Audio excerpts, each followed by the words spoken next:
I never imagined the two people I trusted the most would be the very ones who betrayed me. My boyfriend and my best friend.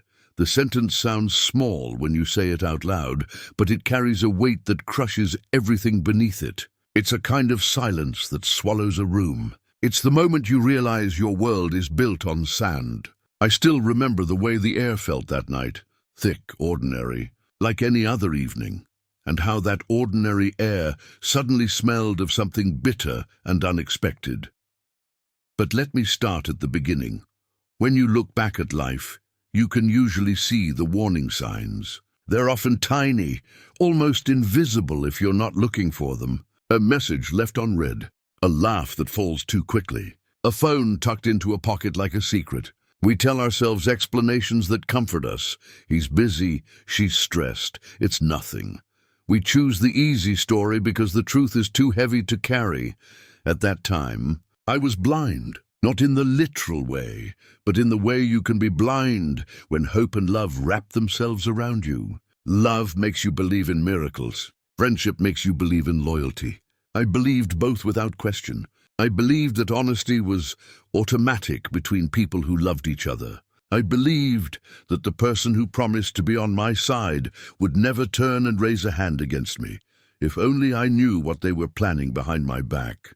It all started on an ordinary evening, with an ordinary smile. There was nothing cinematic about it. No dramatic music, no suspicious phone calls. Just the kind of night that slips into memory because it looked happy at the time. Ryan and I had cooked dinner together. Emily had come over, bringing dessert and the kind of loud energy that made our apartment feel alive. We laughed, drank, watched a movie, and fell asleep on the couch like people who loved comfort more than perfection. I thought I was living my dream. A boyfriend who cared, a best friend who understood me, and a future I felt safe enough to plan. That sense of safety is powerful. It lets you lower your guard. It lets you make plans for tomorrow that assume everyone at the table will still be sitting there. But sometimes, and this is a truth that stings, the people you let closest are the ones sharpening knives behind your back. It sounds dramatic when I say it now, but at the time, I didn't see the edge at all. Betrayal doesn't arrive with a flashing sign or a film score.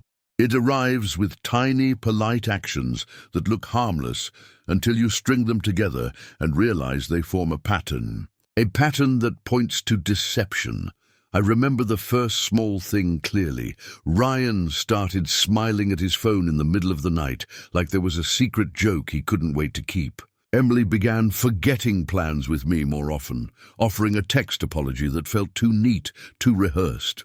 They started finishing each other's sentences in a way that made me the outsider in my own home. Little things, harmless if you're not paying attention, dangerous if you are. There were nights I asked myself if I was being paranoid. Was I inventing slights that didn't exist? Was my mind writing stories because I wanted drama? It's easy to blame yourself. It's easy to silence the small alarms in your chest because the alternative, admitting you were wrong about the people you love, is unbearable. The truth, when it finally came, hit like a sharp, cold wind. It was not a single moment of violence or a dramatic confrontation. It was a quiet, terrible realization that the safety I had felt was an illusion.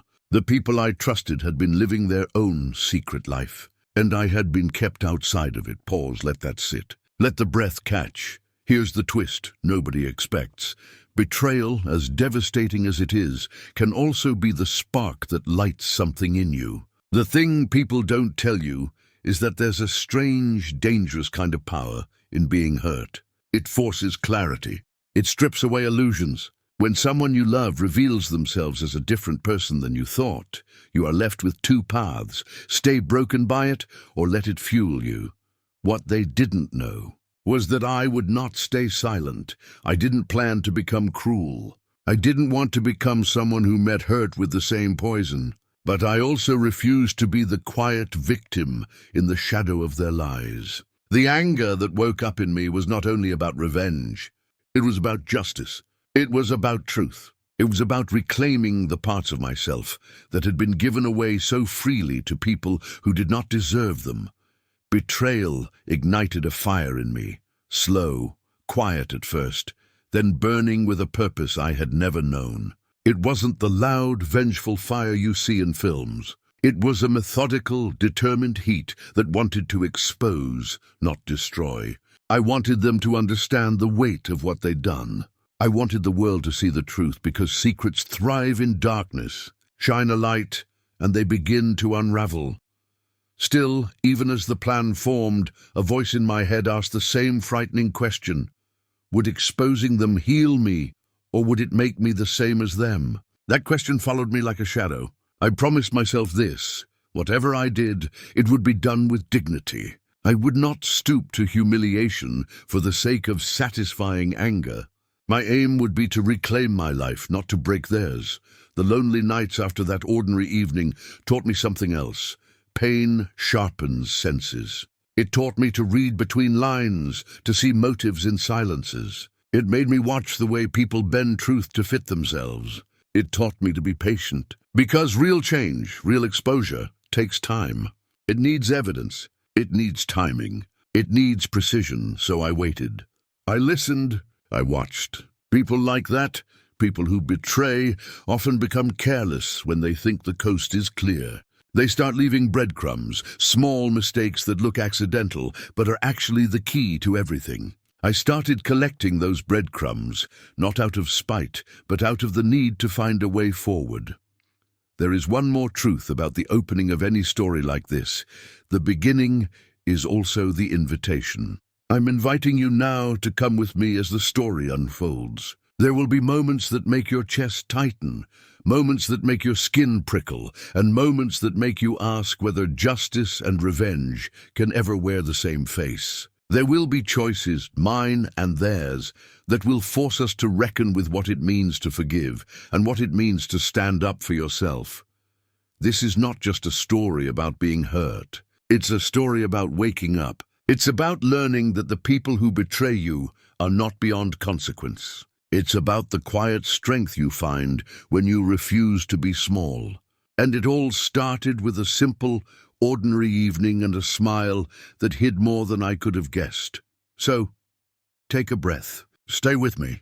Because what happened next is the part nobody saw coming, and yet in the end everyone had to face.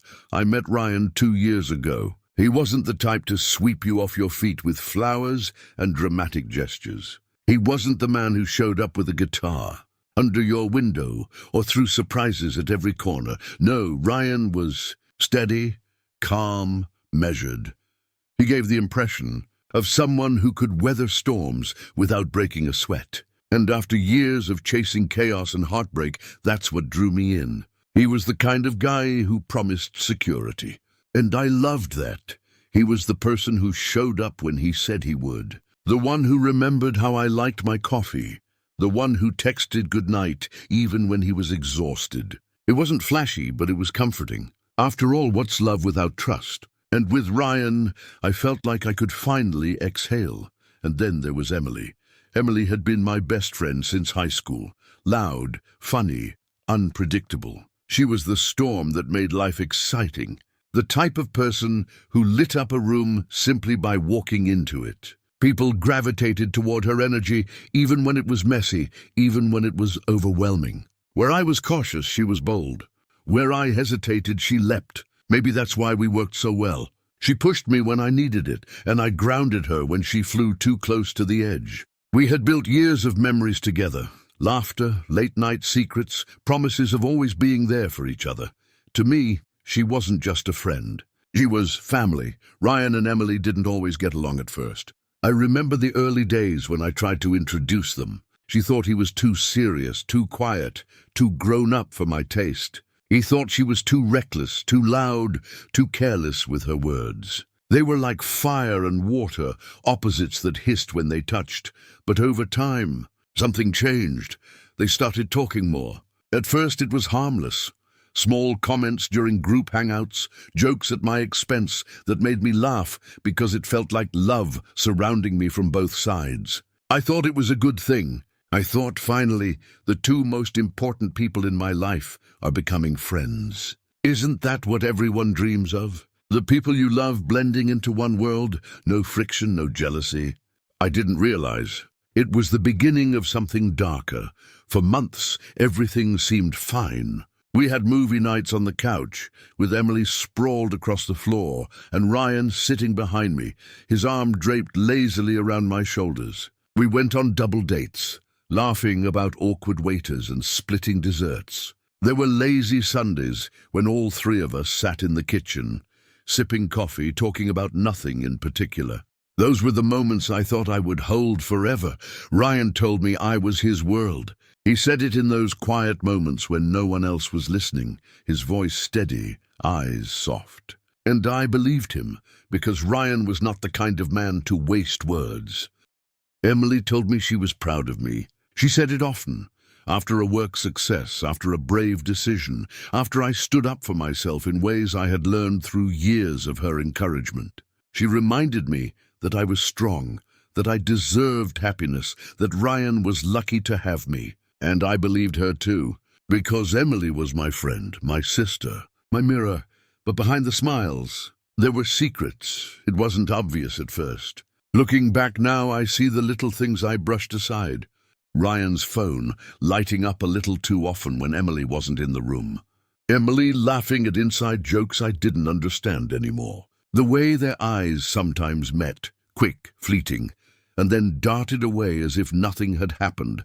I told myself I was imagining it. After all, wasn't this what I had always wanted? For them to get along, for them to share more than polite nods? Hadn't I once prayed for the awkwardness to dissolve so my two worlds could fit together seamlessly? Careful what you wish for, because wishes don't always come true in the way you imagine. Sometimes they twist. Sometimes they warp into something that looks like your dream, but feels like your nightmare. I should have asked more questions. I should have noticed when Emily started cancelling plans with me more often, or when Ryan came home late with vague explanations that didn't match the man I thought I knew.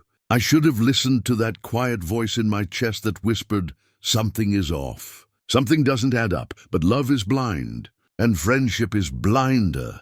I didn't want to believe that the two people I trusted most could betray me, so I convinced myself it was nothing. I let my guard down. I trusted the laughter, the hugs, the smiles.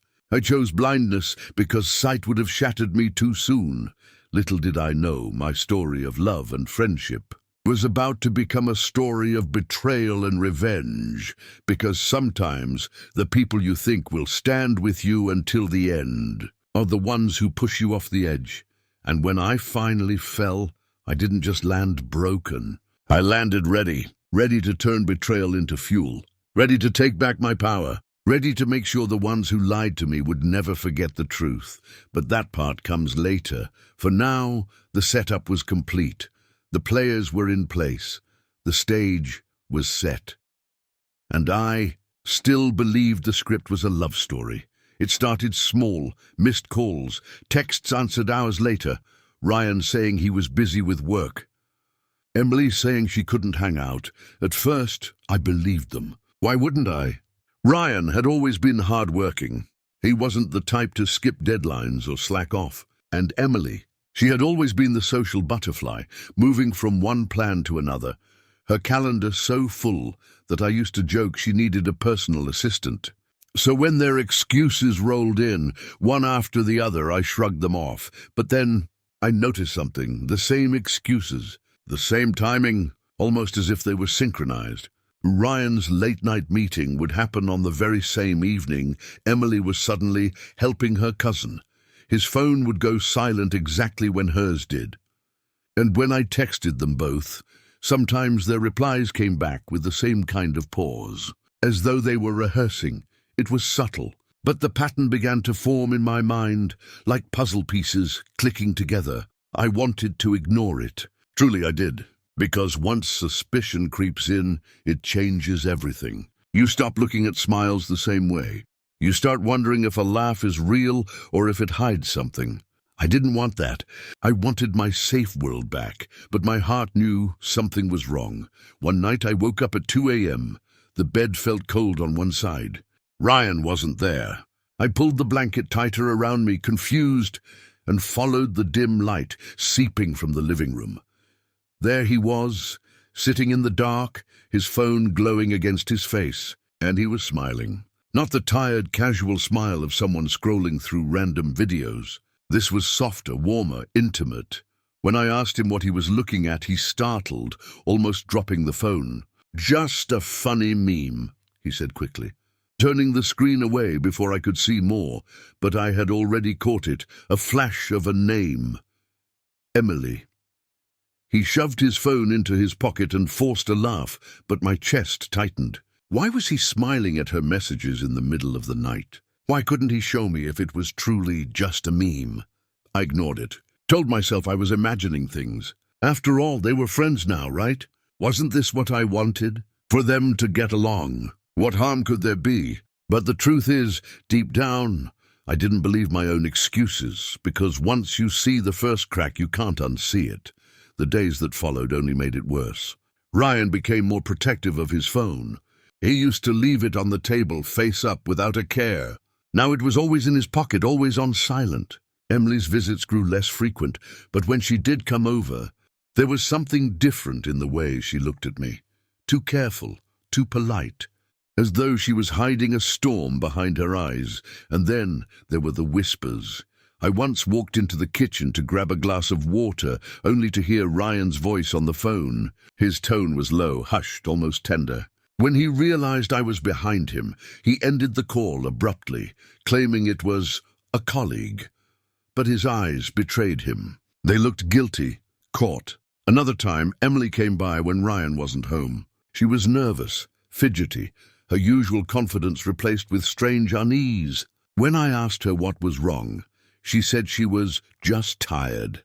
But then her phone buzzed and she nearly jumped out of her skin. She turned it face down on the table, and for a second I thought I saw his name flash across the screen. Maybe I should have confronted them right there. Maybe I should have demanded the truth. But instead I stayed silent, because sometimes silence feels safer than answers. I told myself, don't be paranoid. Don't ruin your own happiness by overthinking.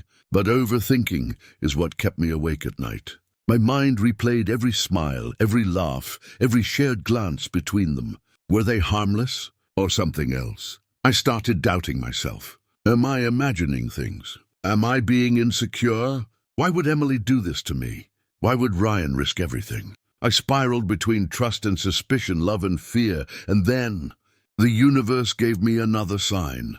One evening, Ryan said he was meeting a client after work. I believed him, or at least I pretended to. But an hour later, I saw a picture on social media, Emily's story.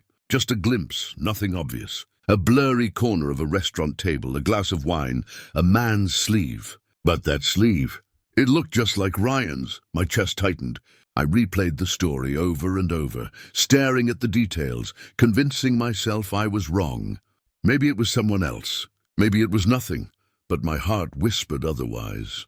That night, Ryan came home late, smelling faintly of wine, his tie loose around his neck. I asked him about his meeting, and he said it was fine. Just work, just numbers, just business, I nodded, smiled even. But inside I knew. The cracks were no longer tiny lines. They were spreading across the glass of my life, threatening to shatter everything I thought was real. And soon, the truth would come crashing down on me. Looking back now, I realize how betrayal works. It doesn't arrive suddenly. It tiptoes. It whispers. It hides behind excuses and half-smiles. It waits until you've convinced yourself you're safe, and then it strikes. At that stage, I was still clinging to denial.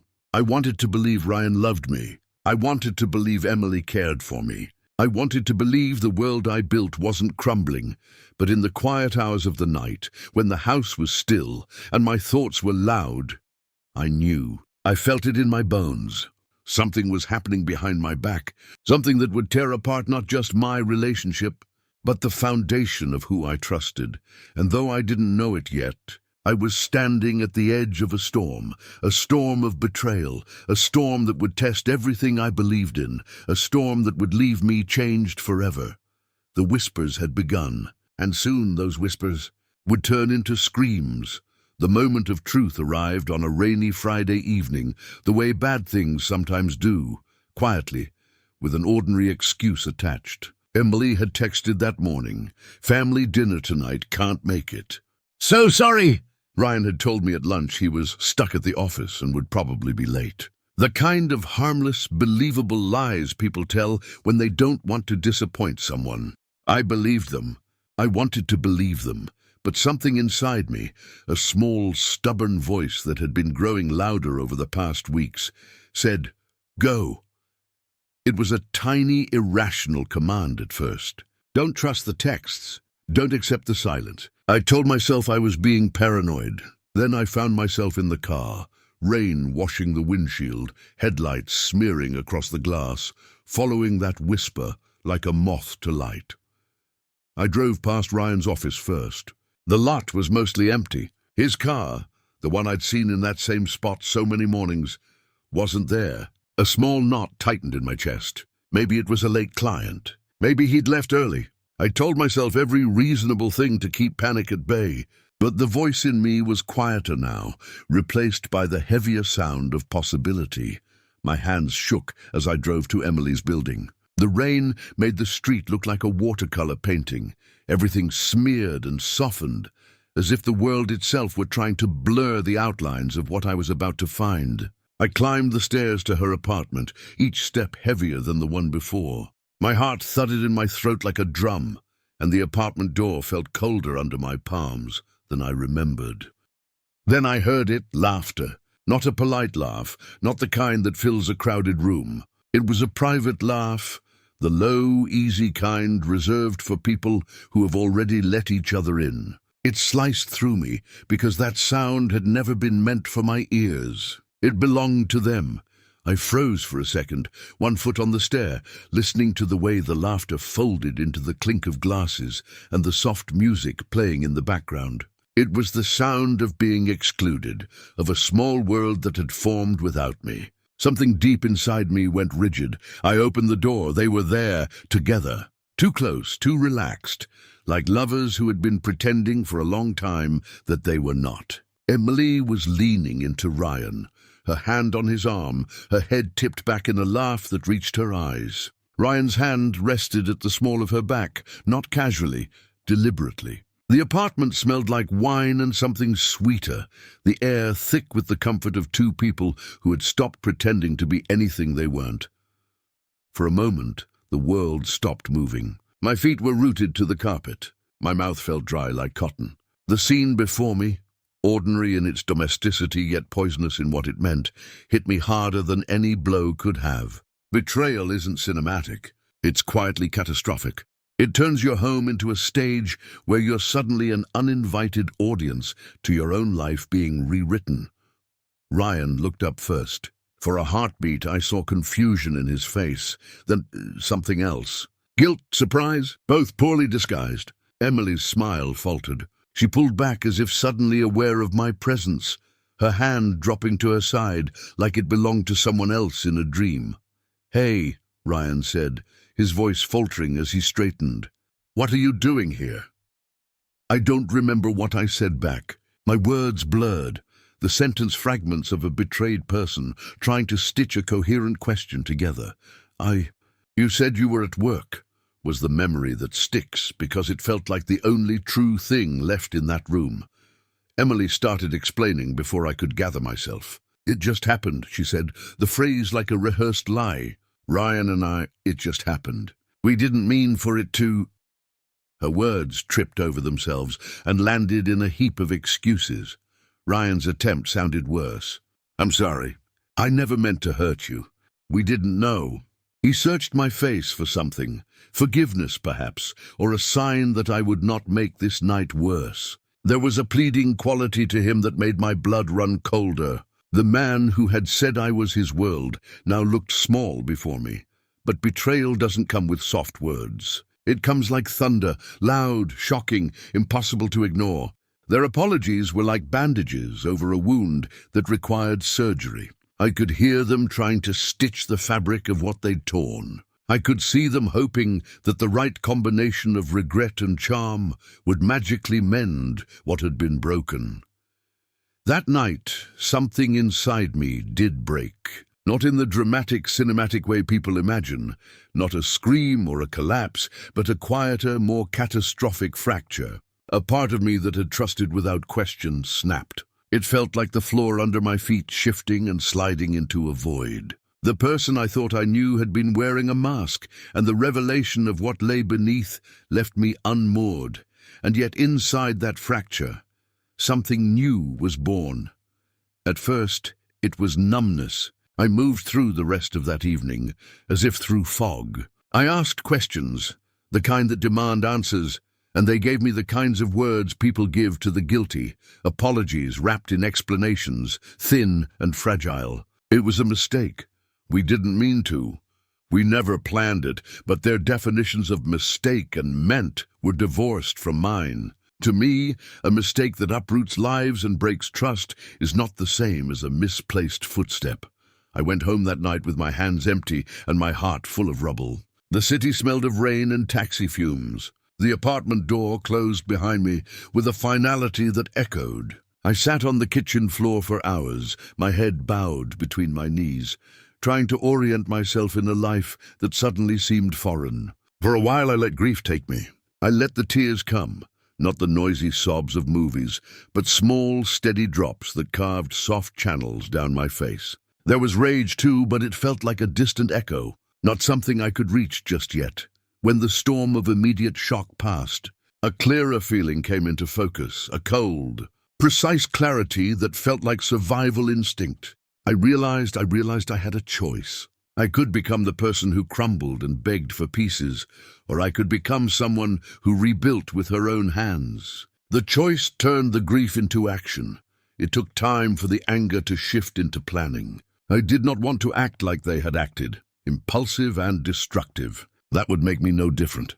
I wanted something smarter, something that would match the quiet, calculated way they had done this to me. They had built a lie out of small things, gestures and private jokes. I would dismantle it with proof and truth, not humiliation.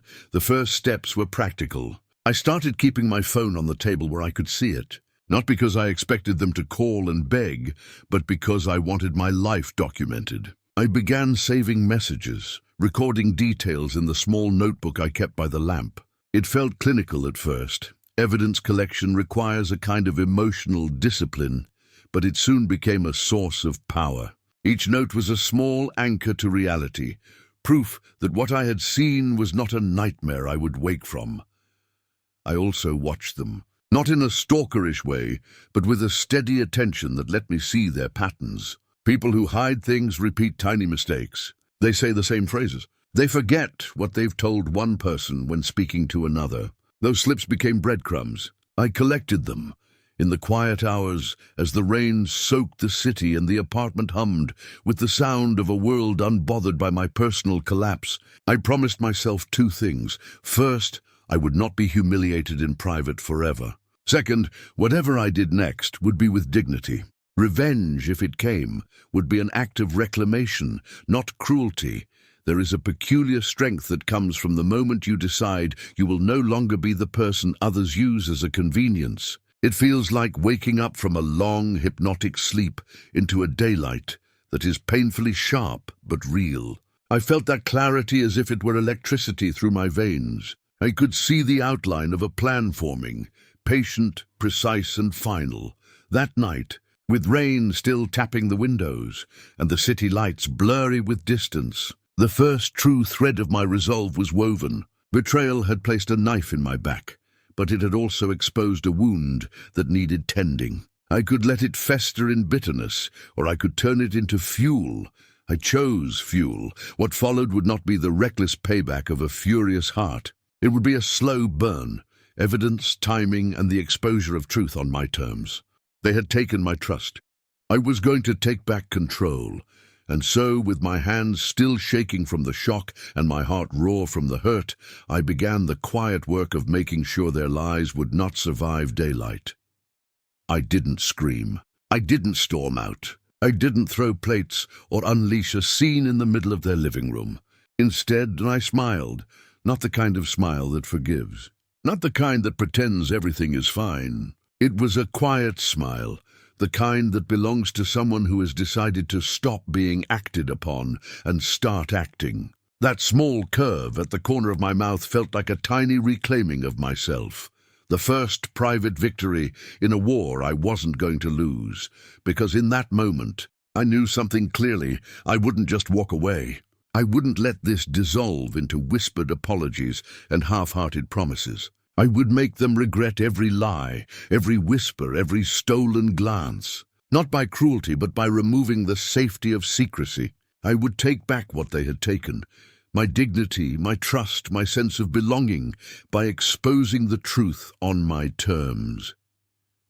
Revenge, I learned, is not the same as anger. Anger flares and fades. Revenge endures, it plans, it waits. It requires patience and clarity and a kind of ruthless kindness toward yourself. I had plenty of patience. The shock and pain hardened into a steady focus. I began to measure my steps like a careful builder, not a person lashing out. If they had planned their betrayal with small, careful moves, then I would dismantle their world with careful, undeniable proof. First rule: collect the truth, then present it. Evidence is the language that silences gaslighting. Words can be twisted, memories can be questioned, but a screenshot, a time-stamped message, a photograph, these are concrete. So I became small and methodical. I saved every message I found. I started taking photos of every receipt, every detail that might tie their stories to reality. I kept a notebook and wrote down times, dates, descriptions, not as a diary to wallow in, but as a ledger of facts. I made myself a new routine. I left my phone charged and face up in the living room, where it could collect calls and records. I set my social media to private and archived past posts that might reveal personal details I didn't want used against me. I backed up conversations, downloaded old messages, and learned to look for the tiny patterns they left behind. The way Ryan used certain phrases with Emily, the times Emily's posts conveniently omitted me, the moments their alibis didn't match. Those were the thin threads that, when woven together, formed a net. Second rule: don't react publicly before you are ready. They wanted drama. They wanted the immediate reaction that would let them play the victim. I refused to give them that gift. Instead, I pretended to forgive. I told them I needed space. I gave them the face of someone broken but compliant. It felt wrong sometimes, like wearing a disguise to hide a new armor, but it was necessary. If they believed I was weak, they'd continue to act carelessly. And careless people make the best mistakes. In private, I stitched the pieces together. I printed conversations, saved voice notes, and took screenshots. I even recorded conversations when it felt appropriate and legal to do so. Each piece was another brick in the wall of truth I was building, not to crush them, but to rebuild myself on a foundation that would not wobble. The process gave me a strange calm. Pain became purpose. Rage became discipline. Third rule: involve the world carefully. Secrets live best in the dark. Daylight is their enemy. So I started to plan how and where to let the light in. I thought about friends, mutual acquaintances, people whose opinions mattered in our social circle. I considered the timing. I thought about the safest, clearest way to reveal things, somewhere public enough to be witnessed, private enough to avoid spectacle. I refused to expose them in a way that would turn me into a caricature of rage. My aim was clarity, not cruelty. I also sought counsel, not to plot revenge in the movie's sense, but to protect myself. I spoke to a friend I trusted, someone neutral who could read what I had collected without bias. Her first reaction was empathy. Her second was strategy. She helped me see patterns I'd missed and offered practical advice. Keep copies of everything, don't delete anything, and don't respond impulsively to provocations. Talking made me sharper. It made me feel less alone and more deliberate. There were nights when doubt crept in. Was I becoming bitter? Would exposing them destroy more than I intended? These questions followed me like shadows. I confronted them honestly. My answer came back steady. My purpose was not to ruin lives for the sake of revenge. It was to restore balance. It was to make sure their lies could no longer live unchallenged. That distinction mattered. I refused to trade my integrity for a moment of satisfaction, so I refined the plan.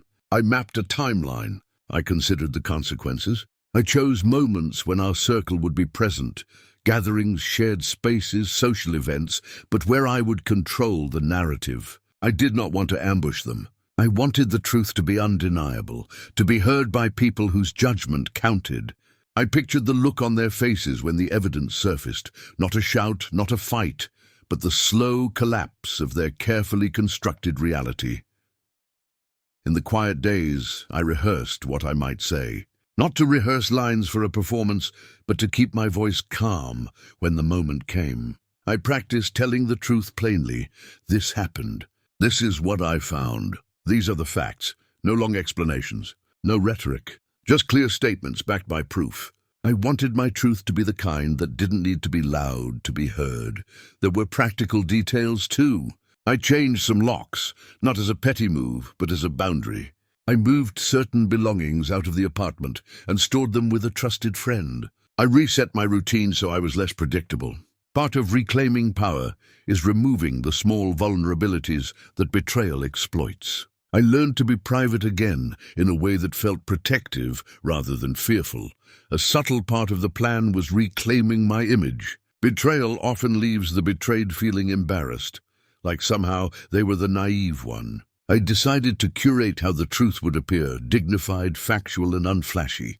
I reached out to a few people in our circle I trusted to witness what I had, not to gossip, but to confirm that I wasn't creating a story for revenge. They became quiet allies, not participants, but witnesses. And then, crucially, I waited. Waiting is the hardest part because it tests whether your resolve is strategy or heat. I refused to be baited into early exposure by their attempts to soothe or manipulate. They tried small moves, apologetic texts, midnight calls, sudden generosity. I let those pass. Each attempt to soften me without sincerity only added to my ledger of truth.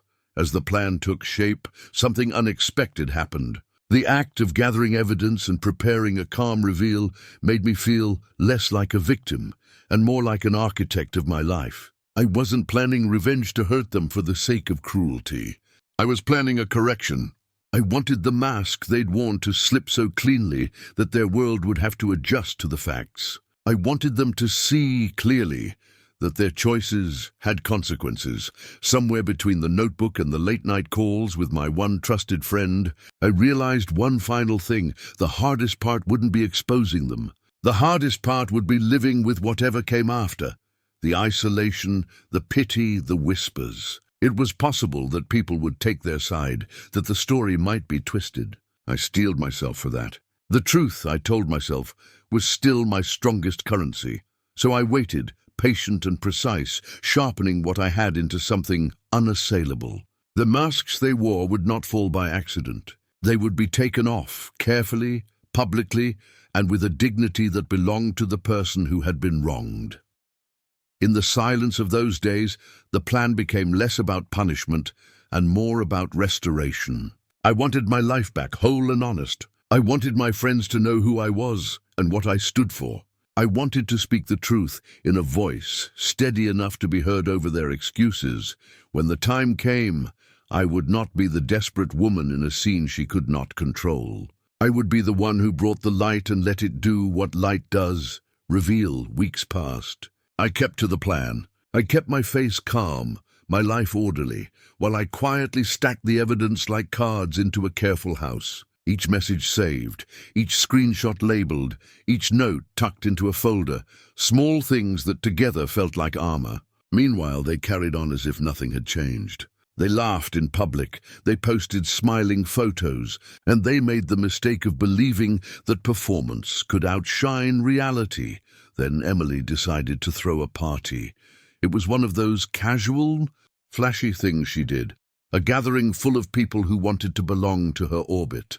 The kind of night where everyone shows up, dressed a little brighter than usual, and pretends their lives are exactly where they want them. I could have stayed home. I could have let the truth rot in my drawer, slowly, privately, while they pretended nothing had happened. But there is a particular satisfaction in choosing your moment.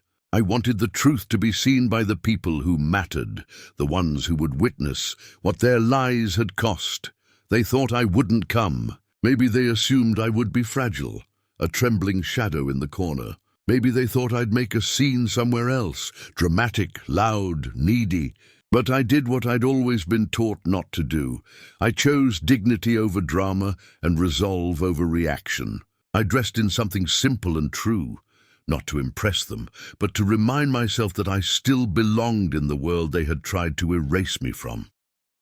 Ryan was there. Emily arrived hand in hand with him, like a trophy couple returning from a victory no one else had been allowed to understand. They smiled at the crowd. They danced. They kissed in the corner. Their gestures were casual and confident, a show of normalcy that was meant to erase suspicion. Around them, friends flowed, glasses clinked, laughter rose and fell like waves. The lighting was warm, the music was hungry, the night smelled like perfume and possibility. I watched for a while at the edge of the room. I let them believe they had won, let them bask in the illusion of control. It felt strange to be calm in a place where my stomach had once been a tight knot. But the work had been done. The evidence was clear. My timing had to be clean. So I waited for the right moment when many eyes would be present, when the truth could no longer be shrugged off as gossip or pain-spun revenge. Halfway through the night, their laughter swelled and the music dipped for a toast. People were clustered in small groups, screens raised for selfies, the kind of background noise that makes a heart ache into something silent rather than loud. I stood, found my way to the center of the room, and asked for a moment. Asking for attention in a crowded room is an odd power. A hush fell, not out of reverence but curiosity. People tilt their heads toward anything that promises drama. They live for the moment when a comfortable story ruptures. Emily's smile blurred at the edges. Ryan's hand tightened on hers, like it wanted to ground them both. I didn't start with an accusation. I started with a statement. "There's something I need to show everyone," I said. My voice was steady. My heart hammered, but my words were calm, precise, like a scalpel. I held up my phone, then the small projector I'd chosen for this exact purpose. I'd rehearsed this in front of the mirror a dozen times. Short, factual, unembellished. No pleading, no theatrical sobs. Just truth. I projected the messages. The room fell colder. Screens lit faces that minutes before had been smiling. The messages were plain, timestamps, content, context. There was the string of texts from Ryan that stopped sounding like casual conversation and began reading like the intimate code between two people who had decided to belong to one another in secret. There were photos, not explicit but intimate enough, the angle of a hand on a waist, a laugh captured at the edge of a frame, a dinner plate with two glasses, and a napkin with handwriting that matched Ryan's notes. There were times and dates that contradicted more than one alibi. There were voice notes saved with a timestamp that matched a night Ryan said he was working late. I had printed receipts, the restaurant name, the exact hour. Everything had been linked like a chain. You could feel the room change. The hum of conversations shrank into a thin, nervous undertone. People who had been chatting suddenly became listeners. The soft clink of silverware paused mid-air. I searched faces. Phones were turned off, not to be rude, but because suddenly people wanted to hear something more important than their feeds. Silence filled the room. It was heavy and immediate. Shock, gasps, whispers like dry leaves. I watched their faces as the truth laid itself down piece by piece. Ryan's usual composure melted. He went pale in a way that made you notice how quickly color can be lost when guilt finally meets daylight. Emily's attempt at a smile collapsed into something jagged and thin. She opened her mouth, closed it. The rehearsed explanation they had practiced could no longer stand. Evidence speaks with a language that excuses can't translate. It was not an accusation that ruptured them. It was fact. Fact sits like a stone in the middle of a rushing stream. Everything else has to either go around it or be stopped by it. There was a moment when you could see comprehension and regret wash through them, not in a cinematic redemption-ready way, but as a slow, private recognition of what they had done. People in the room who had known them casually now rearranged their perception. The social scaffolding that had held them aloft was cracked. Some friends stepped back. A few people looked at me like they were seeing me for the first time, not as the woman who had been naive or hurt, but as someone who had chosen clarity over comfort. Others blinked fast, as if trying to erase the images the projector had shown. Conversations that had been years in the making were now imprinted with an awkward, undeniable truth they could not untangle easily, one by one. People asked questions, not rude or cruel, but real. Why didn't you tell us sooner? Are these dates accurate? Did you go to the police? I answered plainly. I collected what I could. I decided to show it now. I wanted the truth to be known. No melodrama, no flourish. The facts did the work. My voice remained steady because it had to. When you speak the truth, your voice is the vessel that carries it, Ryan tried to explain. He reached toward me, then stopped. It was a small, pathetic reach, the kind of instinct that reveals more than words. Emily tried to speak as well, her voice small under the weight of the room. Their apologies sounded thin, because the place where trust had been was not something you could mend with soft language. Their reputations fractured in that single, breathless moment. A few people who had been close to them were quiet, looking like they were making calculations about old loyalties. Others looked uncomfortable, like they'd been invited to witness a private war. Gossip began, of course. Human nature finds fuel in scandal, but this was not idle rumor. These were documented moments of choice laid bare. That night, I didn't need to raise my voice. I didn't need to catapult lies back at them or drag them through the mud in paragraphs of vengeance. Exposure does the hardest work. It reveals. It makes the hidden visible. Watching their faces change, the shifting colors, the involuntary micro-expressions, the tiny gasps, was a kind of victory I had not anticipated. It wasn't the violent satisfaction of retribution. It was a clear, cold relief, like taking off a too-tight shoe and feeling your foot breathe again. There was, of course, fallout. People took sides. Some defended them with absolutes I hadn't expected. Loyalty can be blind. Others offered quiet support, a hand on my shoulder or a whispered, "I'm so sorry." There were awkward silence and sideways glances that followed for weeks. But the most important thing had happened. The truth was out. I stood in that room and felt the weight of what I had done. I had not ruined lives for sport. I had pulled back a curtain.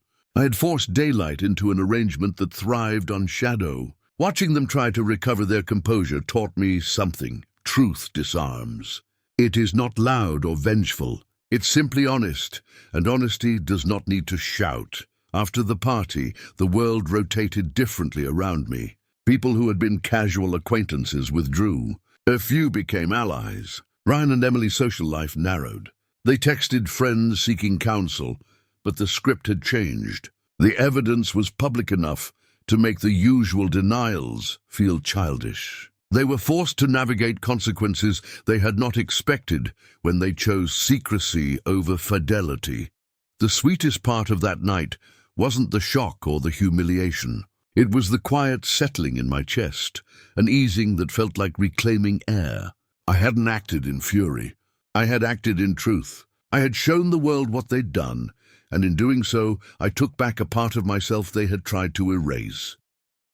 Revenge, in its purest form, had been exposure. And in that exposure, I found a strange kind of freedom.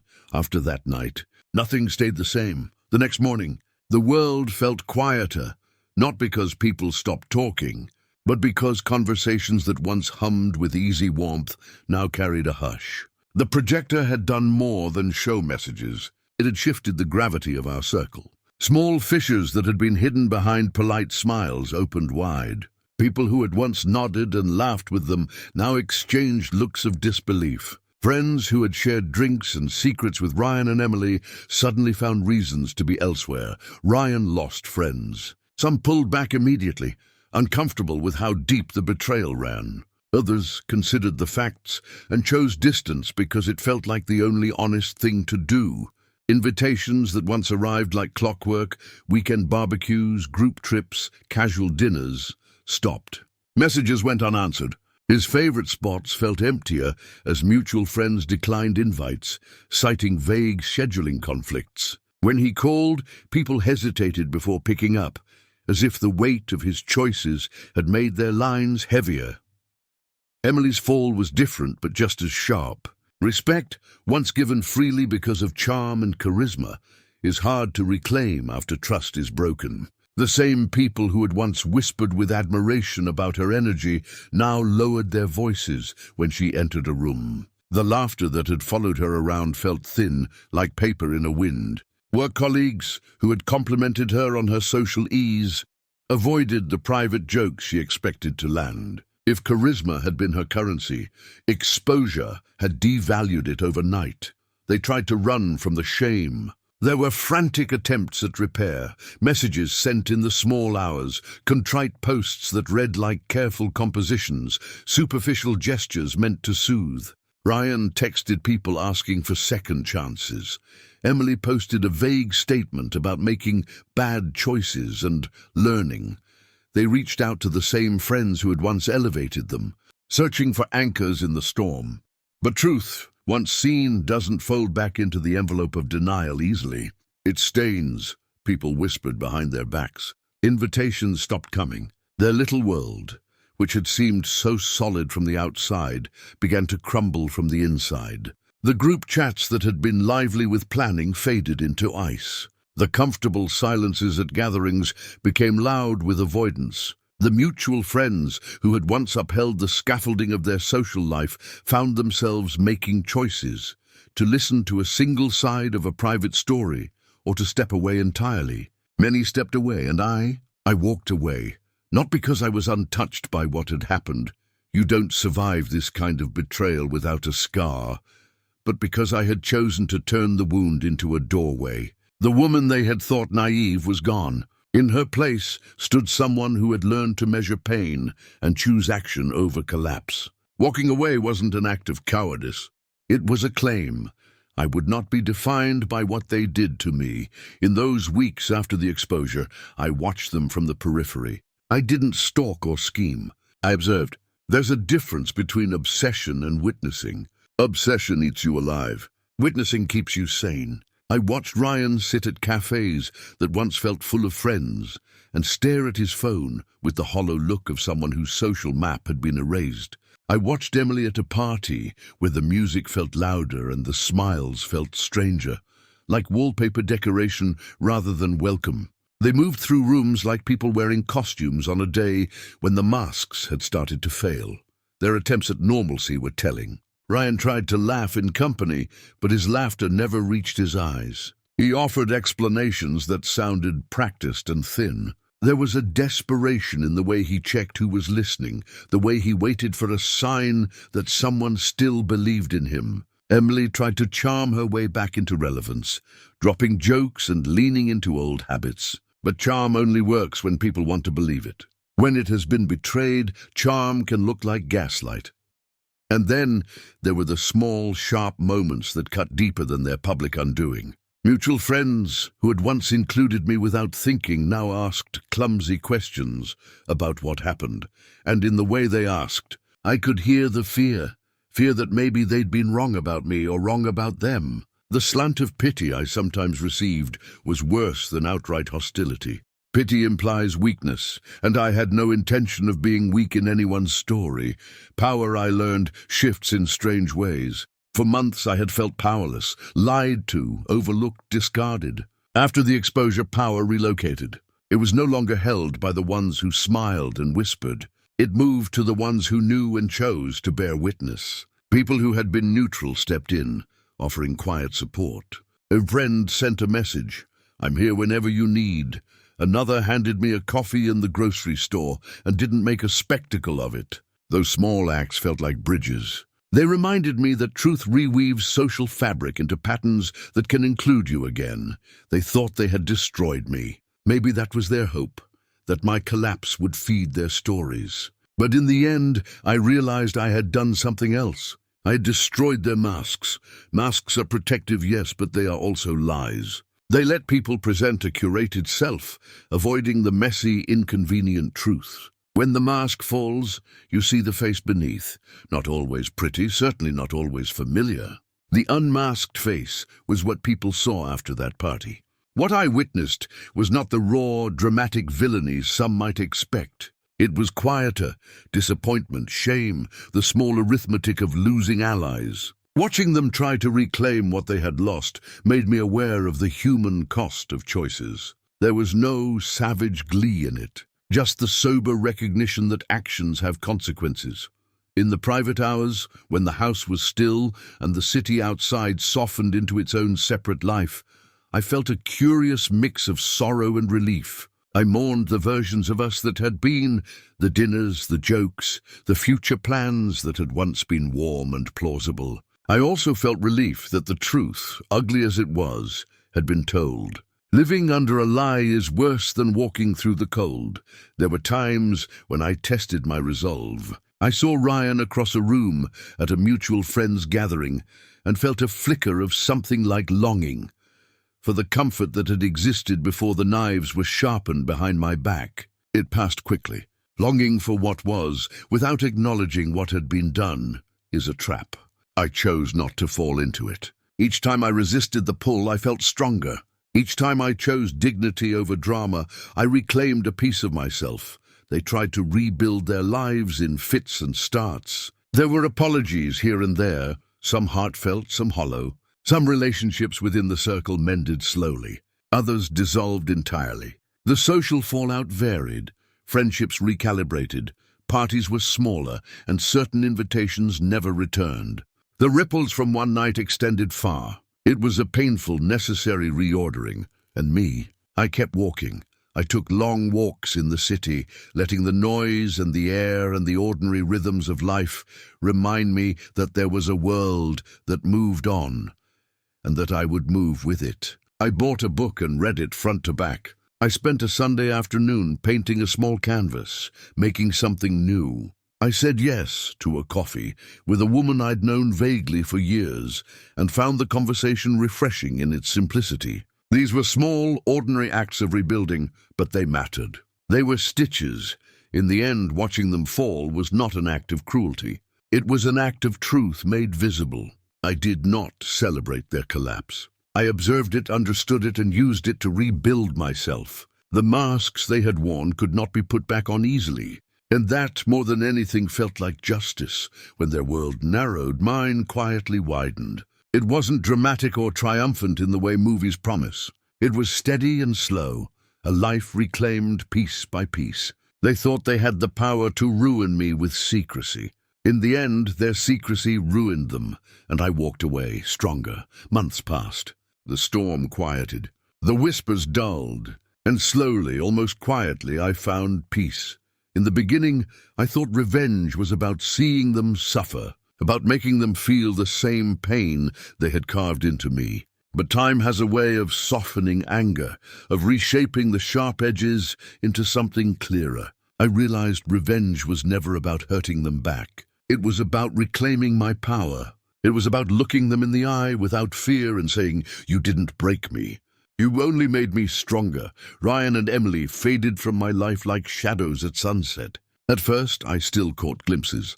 A mutual friend mentioning their names, a photo online, a memory triggered by a place we once shared. But slowly, those glimpses lost their sting. They became background noise, faint echoes of a story that no longer defined me. The truth is, betrayal changes you. It forces you to question everything, your choices, your instincts, even your worth. But in that questioning, something powerful can be born. I'd walked through the fire, and though I came out scarred, I also came out stronger. I started focusing on myself again. The little things that once felt heavy became light. I poured my energy into work, into hobbies I had neglected, into people who had never wavered in their loyalty to me. I laughed again, not the hollow laughter of pretending everything was fine, but the deep, full kind that comes from knowing you've survived the worst and still have joy left to give. I realized I didn't need closure from Ryan or Emily. I didn't need apologies or explanations or excuses. Closure, I learned, doesn't come from them. It comes from me, from the decision to stop carrying what doesn't belong to me. Their choices were theirs. Their lies were theirs. Their shame was theirs. And I no longer needed to hold it. Sometimes people ask if I regret how I exposed them, if I feel guilty for making their secrets public. My answer is simple: no, because the truth is never something to regret. They chose their actions. I chose to shine light on them, and in that light, justice was done. But here's the most surprising part of it all. Revenge was not the most important part of my story. Freedom was. The freedom of walking into a room without doubt in my chest. The freedom of trusting myself again. The freedom of knowing that even in betrayal, I didn't lose myself. I found myself, Ryan and Emily. They became just another chapter, one I can close, set aside, and never have to reread. The lesson, though, stays with me, and it's this: people will hurt you. People will betray you. Sometimes it will be the very ones you never imagined could. But your power is not in preventing betrayal. It's in deciding who you become after it. I chose strength, I chose dignity, I chose freedom. And if there's one thing I know for certain, it's that betrayal may leave scars, but those scars are proof that you survived. Proof that you are stronger than the people who tried to break you.